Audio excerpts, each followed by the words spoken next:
ये इतना छोटा मुद्दा नहीं है। सबसे पहली बात, आप ऐसे मान करके चलिए कि एक एसएससी सीजीएल में कम से कम 30 से 35 लाख फॉर्म भरा जाता है, सीएचएसएल में 20 लाख से ऊपर फॉर्म भरा जाता है, सीपीओ में 10 लाख से ऊपर फॉर्म भरा जाता है, एमटीएस में फॉर्म भरा जाता है, जीडी में फॉर्म भरा जाता है।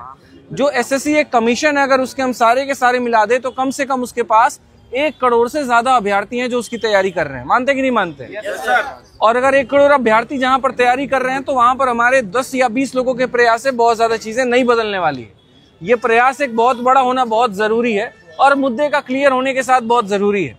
अभी 2 बच्चा वहां जाकर के पूछ रहा है, भाई बता प्रोटेस्ट में ये चल क्या रहा है, ये टीचर्स यहाँ पर क्यों इकट्ठा हुए, कहीं ऐसा तो नहीं यहाँ पर कि कोई और बात है, चेयरमैन मिल नहीं रहे हैं क्या, इस वजह से प्रोटेस्ट हो रहा है, किस वजह से प्रोटेस्ट हो रहा है। तो मैं चाहता हूं यहाँ पर जो हमारा सारा डिस्कशन हुआ है उसके आधार पर कि हम प्रॉपर वे में सबसे पहले ऑनलाइन के माध्यम से बच्चों को ये क्लियर करें कि भाई एक्चुअल में ये रिफॉर्म है तो किन बिंदुओं को लेकर के, और 10 टीचर 10 अलग अलग तरह की रिफॉर्म ना बताए, एक ही रिफॉर्म डिसाइड हो, उसी को लेकर के सारे टीचर अपनी अपनी भाषा में अपने अपने बच्चों को यहाँ पर बताएं और क्लियर करें।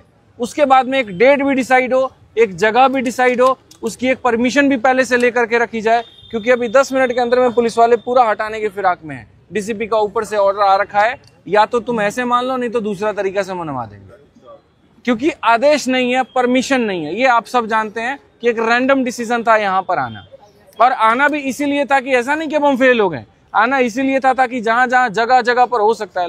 नुक्कड़ नाटक आपने देखा है, कितने परफॉर्म करने वाले होते, 5-6 लोग ही होते हैं ना, वो क्या करते हैं, लोगों के अंदर में अलग जगाते हैं। निर्भया जब केस हुआ था तो छोटे छोटे जगह पर जाकर के बताया जा रहा था। ये एसएससी का मुद्दा है। आज हमने मुखर्जी नगर, जो कि पूरे भारत का गढ़ माना जाता है एसएससी के लिए, वहां के लोगों तक अपनी बात तो पहुंचाई। अब इसको ऑनलाइन के माध्यम से हम लोगों तक अपनी बात पहुंचाएंगे, और यकीन मानिए चेयरमैन की एक भी नहीं चलने देंगे। मैं आपसे इतना वादा कर रहा हूँ, एक भी नहीं चलने देंगे भाई। आपके सारे के सारे टीचर्स आपके सारे के सारे टीचर्स आपके साथ में हैं, और सभी लोगों ने इस बात का वादा किया है कि हम एक डेट निकालेंगे। क्यों नवीन भाई, ये है ना, एक डेट निकालेंगे, उस डेट में यहाँ पर हम लोग जो है सारा का सारा मिलकर के डिस्कस करेंगे, अपने बच्चों को एक पर्टिकुलर जगह पर बुलाएंगे, और ये बहुत लंबा ना चले तो 2 से 3 दिनों के अंदर हम इसके एक निष्कर्ष पर पहुंच जाएंगे। अब आप लोग बताइए कि ये सही है या गलत है? सही है ना? तो क्या हमें इसी के आगे बढ़ना चाहिए, अभी रात भर यहाँ रुकना चाहिए? नहीं, मर्जी की बात नहीं है, जो निष्कर्ष जिससे निकल पाए। मैंने वही बात कहा कि दीवार को धक्का दे रहे, लेकिन ये भी तो पता हो क्यों धक्का दे रहे। अगर हमें हमारा लड़ाई है एसएससी से, और हमारा लड़ाई है कि हमारे रिफॉर्म होने चाहिए, तो रिफॉर्म एक प्लान वे में हो, रिफॉर्म इस तरीके से हो कि एक डेट डिसाइड हो, उस डेट में यहाँ पर जगह डिसाइड हो, सारे टीचर्स पहले से अपने बच्चों को बता करके रखें, और भी लोग यहाँ पर आए और सारी चीजों की व्यवस्था, और उसके बाद में वो लड़ाई लड़ी जाए। अब आप लोग बताइए सही है कि गलत है? बाकी कुछ बात नवीन सर आपको बताएंगे। ये बात है सर, मैं सहमत हूँ आपकी सारी चीज़ों से, क्योंकि सर ये भी आप सर ने बता ही दिया कि सीजीओ ना जाने का डिसीजन क्या रहा, क्योंकि वहाँ पहुँचना आसान ही नहीं था, उधर सब कुछ कवर्ड है, और नेशनल इशू है तो ज़्यादा बात भी नहीं कर सकते उस बारे में। लेकिन कम से कम एटलीस्ट जो बच्चे यहाँ से बसेज में गए, सर लोग लेके गए, क्रिस्टोफर सर भी लेके गए बस में, भारती सर के यहाँ से भी लोग गए, काफी गए तो ये जो सब लोग वहाँ गए, थोड़ा साइड हो जाए यार, बच्चे है ना, उनको थोड़ा साइड सीजीओ ले जा करके ये बोलते थे कि भाई तुम वापस चले जाओ। ऐसे ही सर कह रहे, थोड़ा साइड हो जाओ, साइड हो जाओ। ये उनको ऐसा तो नहीं बोल सकते ना सीजीओ के बाद में कि भाई तुम वापस चले जाओ, तो उनको यहाँ ले जा करके भाई मैसेज दें कि चल क्या रहा। और एक बढ़िया मैसेज हम लोगों ने दिया है बच्चों को। जितने लोग थे उनसे ज्यादा तक वो डाइवर्सिफाई हो पाए, और उतने से ज्यादा लोगों तक वो पहुंचा भी है मैसेज। तो इतने उस मैसेज को आप लोग भी आगे पहुंचाओ। आप सब लोग जानते हो, कि नहीं जानते हो तो कम से कम जानो कि भाई जो चीजें अगर तुम्हारे साथ नहीं भी घटित हुई हैं तो कल हो सकती हैं बिल्कुल वही चीजें, तो तुम जान लो उनके पास क्या है। और छात्र का तो अपना कुछ ऐसा थोड़ी है, बैच थोड़ी होता है यार कि 2023 के तो ही साथ देंगे, 24 के 25 के इसी के सब बराबर हो, वो चीज़ें तुम्हारे साथ भी कल होंगी, और कल ना हो तुम्हारे साथ भी सब हो जाओ। तो एक ऑर्गेनाइज तरीके से आपको बता देंगे कि भाई डेट रहेगी ये, इस डेट को और इस टाइम को मैं पहले से भी किसी मत में था, और अभी से भी जैसा सर ने कहा है बिल्कुल इस तरह से चीज़ें करेंगे। बाकी सब आवाज सर से बातें हुई, और सब लोगों ने यही सब लोगों ने आपस में डिसाइड किया है।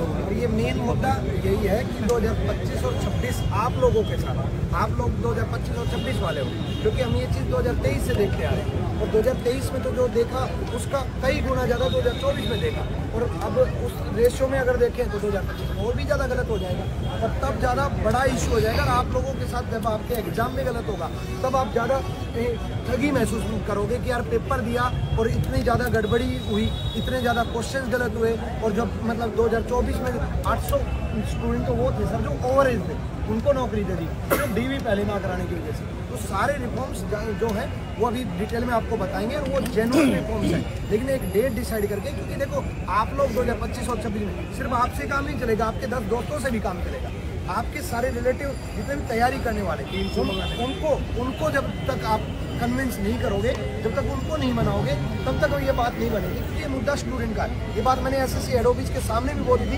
कि भाई हम लोग आप लोगों के साथ खड़े हैं दिन में भी और रात में भी, क्योंकि हमारा परिवार सब कुछ आप ही हो, हमारा कोई और परिवार है ही नहीं। हमने अपना परिवार और अपना क्लासेस सब कुछ छोड़ करके आप लोगों के लिए बैठे हैं, सारा काम सब कुछ छोड़ करके इसी वजह से बैठे, क्योंकि ये स्टूडेंट का मुद्दा। और हम अभी भी कह रहे हैं हम साथ थे, हैं और रहेंगे, बस आप लोग अपने दोस्तों को और अपने जितने भी तैयारी करने वाले को ये मैसेज कन्विंस कर देना कि जो डेट डिसाइड हो उस डेट पर सारे लोग जरूर पहुंचेंगे और साथ में अपने सारे दोस्तों को भी समझा करके लेकर के। और एक बार सारा मुद्दा मैं आपको क्लियर कर देता हूँ। जैसे इनका कहना है कि सर अगर हम अभी पीजी नहीं जाएंगे तो हम दूसरों को बताएंगे क्या, किस रिफॉर्म की हम बात कर रहे हैं। तो पहले भाई आप लोग रिफॉर्म को समझो, रिफॉर्म क्या है। सबसे पहले जो प्रोसेस था एसएससी में सिलेक्शन का, जैसे अगर हम सीजीएल की बात करें तो प्री और मेंस हो जाता था, उसके बाद में आपका डिस्क्रिप्टिव था, तो डिस्क्रिप्टिव के बाद में डॉक्यूमेंट वेरिफिकेशन होता था। जिनके डॉक्यूमेंट सही माने जाते थे उसके बाद में उन्हीं को आगे भेजा जाता था और मेरिट लिस्ट में बन करके उनका सिलेक्शन होता था। अब कहानी उल्टी हो गई है। जैसे मानो ये सारे लोगों ने पेपर दिया, सारे कट ऑफ क्लियर कर गए, सबका सिलेक्शन हो गया भाई। अब जब डॉक्यूमेंट मंगाया जा रहा है पता चल रहा है इनका डॉक्यूमेंट है ही नहीं, इनका पूरा है ही नहीं। इन्होंने अभी ग्रेजुएशन में और इन्होंने फॉर्म भर दिया था मजे मजे में, अब ये 3 सीटें निकल गई। तो ऐसा नहीं है कि एसएससी में कोई वेटिंग लिस्ट की प्रावधान है कि वापस से ला करके 3 लोगों को उसके जगह पे बिठा देती है।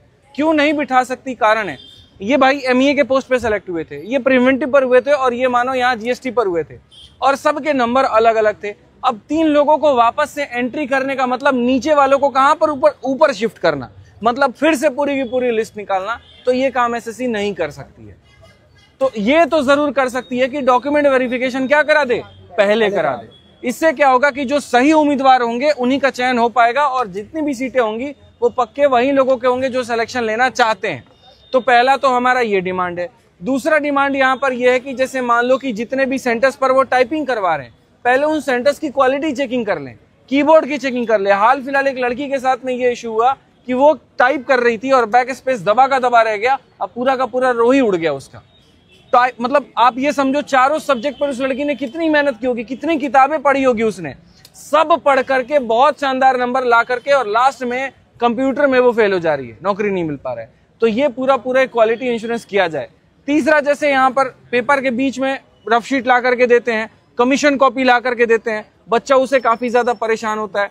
100 लोगों के बीच में एक इन्विजिलेटर है जो यहाँ पर बांट रहा है, पेपर रफ शीट बांट रहा है। मतलब ऐसे लग रहा है कुत्तों बिल्लियों की तरह जा करके छीन रहे हैं अपने लिए रफ शीट। भाई जल्दी दो, मेरा टाइमर भाग रहा है। वो चीज नहीं होनी चाहिए।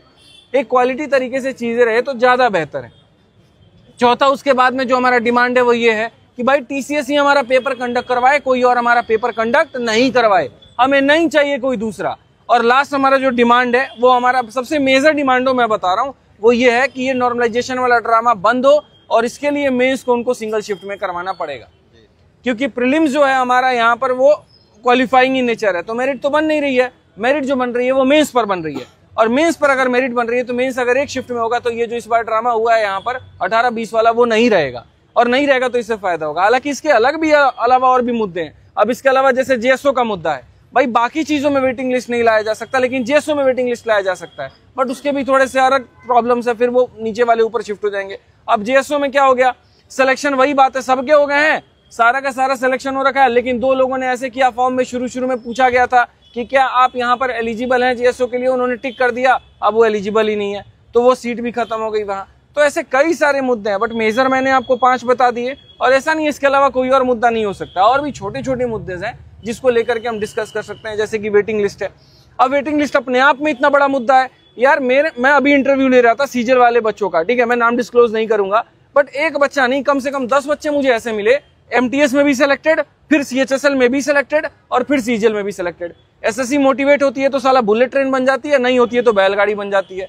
एक बार में पेपर कराएगी तो सारे कराएगी। अब जब कराएगी तो भाई तुम्हारे सामने अगर 3 फॉर्म आए और जहां फॉर्म की कीमत 100 रुपए, तुम फॉर्म क्यों नहीं भरोगे ये बताओ? और भरोगे तो तीनों भरोगे। और ये भी नहीं है कि उनका सब्जेक्ट अलग है, लेवल अलग है, एक ही सब्जेक्ट की पढ़ाई करनी है, उसी के आधार पे तीनों भर रहे हैं, तीनों में सिलेक्शन, नौकरी तो एक ही में लोगे ना। अब इसके कारण क्या हो रहा है, एमटीएस पहले रिजल्ट आया, गए उसमें ज्वाइनिंग करने के लिए, पता चला रुको सीएचएसएल आ रहा है, छोड़ दिए उसमें, फिर सीएचएसएल में कर लिए, पता चला सीजीएल का रिजल्ट आ रहा है, इसमें भी नहीं गए, उसमें गए, तो बाकी 2 जगह तो सीटें बर्बाद गई ना। इससे डिपार्टमेंट को भी तो नुकसान है, गवर्नमेंट को भी तो नुकसान है। गवर्नमेंट को 50 इनकम टैक्स इंस्पेक्टर चाहिए रेड मारने के लिए, उसको मिल ही रहा है 20 वहां पे। फिर हम बात करते हैं भारत को बहुत बड़ी अर्थव्यवस्था बनाने की, कैसे बन सकता है ये? तो तमाम ऐसी समस्याएं हैं जिसको लेकर के मीटिंग हुई चेयरमैन साहब से, और एक ऐसे वो नहीं मानेंगे। उन्होंने लॉलीपॉप लास्ट टाइम दिया, जो मैंने वीडियो में आशंका भी जताई थी, शुभम दिवाकर भाई साहब होंगे तो उनके चैनल पर हमने ये कहा भी था कि मैं इससे संतुष्ट नहीं हूं। मैं इस बातों से बिल्कुल भी संतुष्ट नहीं हूं कि जो एसएससी के चेयरमैन ने आज कहा वो एकदम वो भाई वो ऐसा नहीं है कि ब्रह्मा की लकीर है। हमें एक आंदोलन बड़ा करना पड़ेगा। मैं आपको ये बात ऑनलाइन कहता हूं, और मैं किसी सरकार वरकार से किसी से मैं नहीं डरता। पुलिस स्टेशन के सामने खड़ा होकर के तब से इतनी बातें कह रहा हूं, दम इतना है, इतना समझ लो, यहाँ पे इतना मान लो इस बात को लेकर के, बस इतना है। अब एक डेट डिसाइड होगा, एक जगह डिसाइड होगी और वहां पर इस बात को जो है सुनिश्चित किया जाएगा। लेकिन आज के लिए ये चीज यहीं पर स्थगित की जाएगी बस।